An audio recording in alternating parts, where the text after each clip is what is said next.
And we're back. You're there, I'm here, I'm making a video. I've got a deck for you guys today.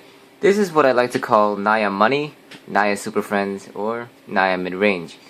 A little bit of backstory on this deck is that I actually made a little joke back in Thorough Standard or was it, it might have been Born of the Gods Standard, but I wanted to make a Naya deck where I only use Planeswalkers, and my initial draft of the deck was terrible. It was unplayable, but over time, I actually had 3 standard decks, a Boros deck, a Gruul deck, and a Selesnya deck, and my friends and I were like, oh, why don't we just combine these 3 into one giant deck, and this is what came out of it.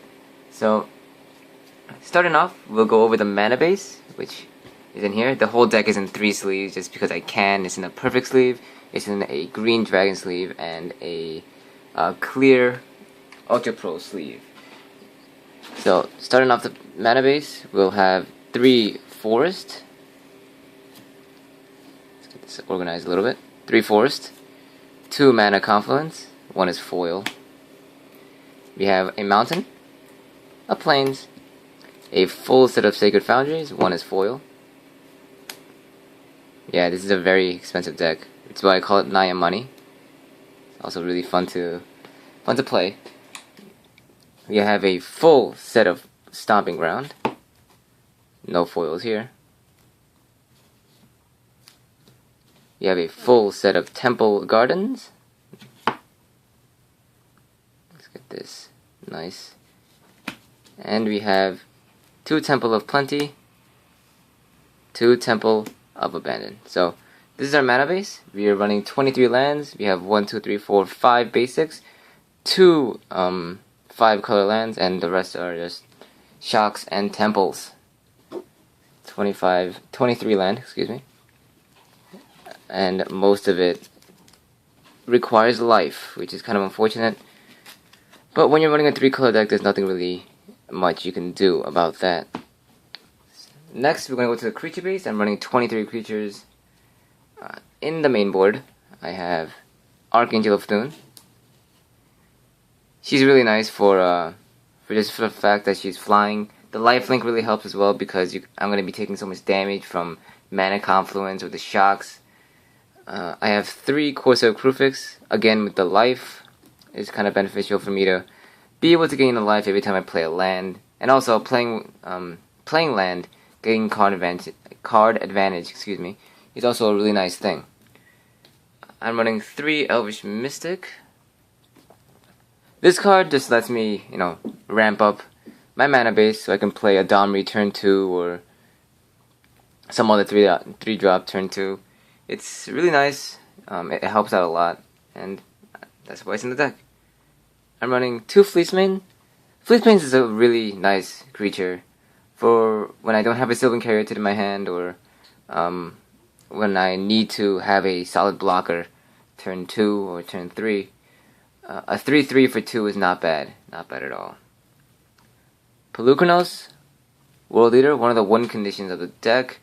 It is a 4-drop for a 5/5, and it has a monstrous ability, which I really don't want to get into. It's kind of complicated. But yeah, it's a 4 for a 5/5. It's strong, it's powerful, and it attacks on the ground, and in the air, I have 3 Stormbeast Dragons. There we are.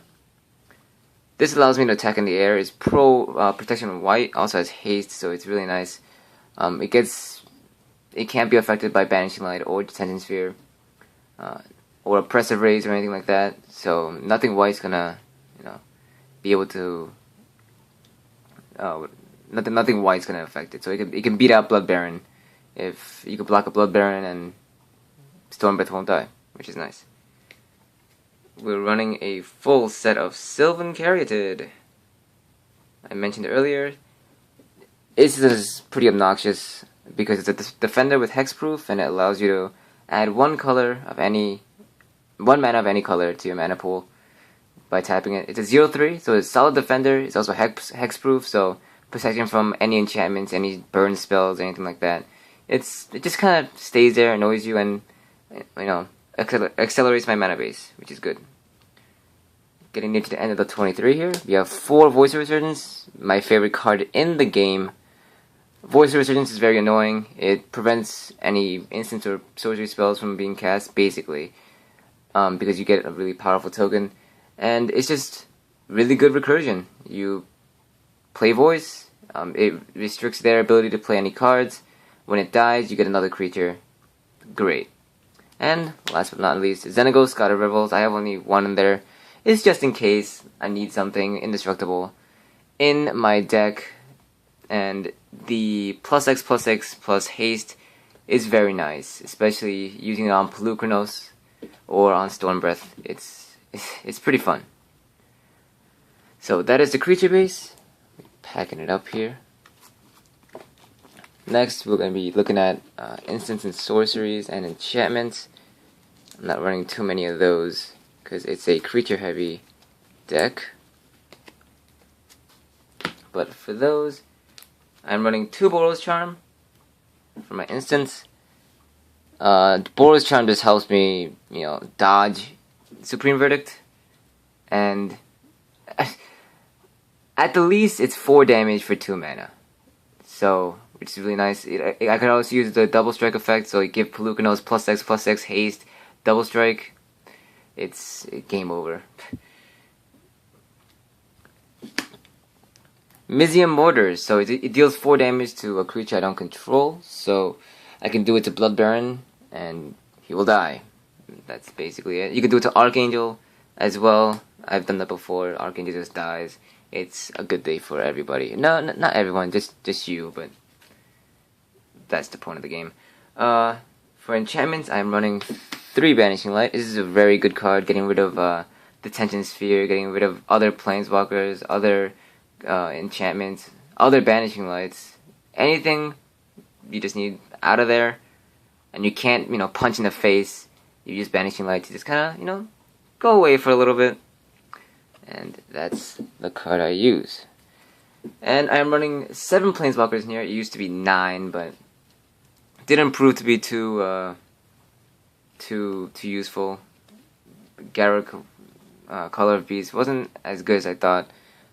He was really nice, but now that a Johnny, Mentor of Heroes, is in the deck, Garruk didn't really have a place. So we have 2 Ajani, Mentor of Heroes. It's a very good card. He comes in with 4 loyalty for 5 mana. He has 2+1s. It's either look for a card or buff a card. So you can look for a enchantment. No, that's not true. You can look for a aura, creature, or planeswalker within the first 4 cards of your deck. Top 4 cards. Reveal the one that you want to take to your opponent. Put it in your hand. And the other +1 is distribute any number 3 1/1 counters to either 1, 2, or 3 creatures you control. So, look for something. If you don't have something to play, you could look for it, and when you're done finding stuff, you could just make it stronger and just hit people in the face, which is really, really nice.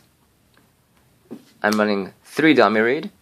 Dominaid, he was $35 at one point. He's a good card. The +1 allows you to look at the top card of your deck. If it's a creature, take it. Reveal it and take it. It works really well with Corsair Crucifix because, Corsair lets you play land if it's land, and if it's creatures, you could basically take it with Dominaid and play it, which is awesome. And we have, to finish it off, 2 Xenagos, the Reveler.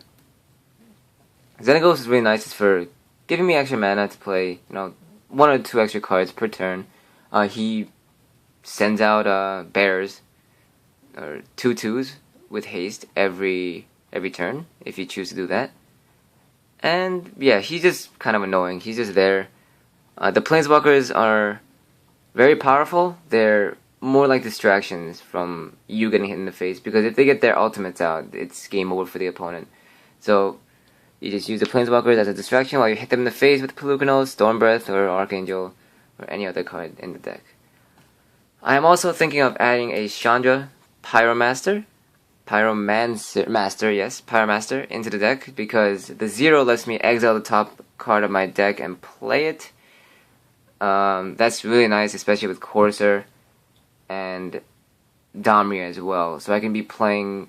I can just be drawing cards basically. I can be drawing multiple cards per turn, using Domri, using Corsair, and using Chandra. If I do add her in there, I'm not sure what I'll get rid of. I might get rid of one Borders. I might get rid of I don't know, Storm Breath, or I can just keep her in there with the 61 card deck. But she might go in there. I'm not sure yet. So that is my deck. I'll have the full list in the description. I'll have a link to my tappedout.net in the description as well, so you can take a look at the deck and so on and so forth. I'll be showing off the sideboard right now. I have 15 cards in it. So starting off, I have 2 Boros Charm. Just in case I need more Boros Charms, you know. Boros Charms are good. They're good cards. I have 2 Brimas, King of Oreskos. This card is used for the really rush heavy decks. I'm probably gonna replace, like, maybe Xenagos, the Reveler Planeswalker, with the 2 Brimas, so I can get some solid defense. And everyone hates Brimas. Everyone will try to get rid of it as soon as possible because he's just a nuisance. Summoning tokens every time he blocks and attacks or blocks, and he has vigilance, so you're gonna get a lot of tokens over time. So people don't like that card. They're gonna be trying to get rid of it as soon as possible, which gives you time to, you know, play other stuff and, you know, get your game going. I have 1 Chain to the Rocks. It's just good removal. It's one mana, get rid of a creature, but you have to have a mountain on the field, which is why I am running more Sacred Foundries than I am of Temple of Triumph. I'm not running any Temple of Triumph. All my white-red duels are mountains, because Sacred Foundry. In the sideboard, I also have 2 Garuks, just in case I play against Control and they are, killing things left and right. I could have another distraction. Again, distractions are good. And have Garuk just be there, slowly ranking up until it's -7, which is devastating. I have 3 Oppressive Rays, which is a good thing for taking out Brimas. It's good for the rush heavy decks, and that's about it. So if someone, enchants Madcap skills to one of their creatures, Oppressive Rays, bam. You have to pay 3 mana every time you want to attack with attack or block or activate any abilities, it's a very, very strong card. So Legendary Charm, 3 of. So this gives trample to creatures. At worst, it's a token, a White Knight 2/2 Vigilance.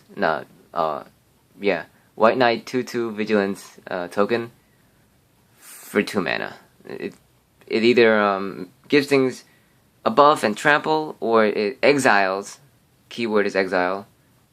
Power 5 or greater creatures, which in this case would be gods, and it gives a creature, so it's really nice. And to top it all off, I have Unravel the Aether.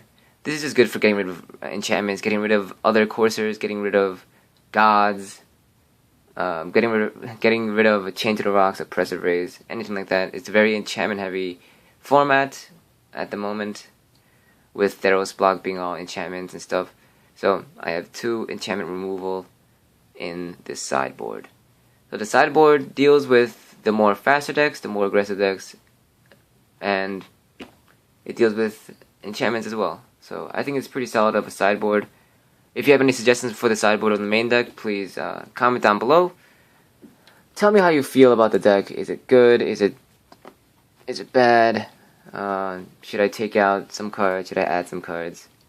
So on and so forth. So thanks for watching, and please do share about your opinions. And until next time,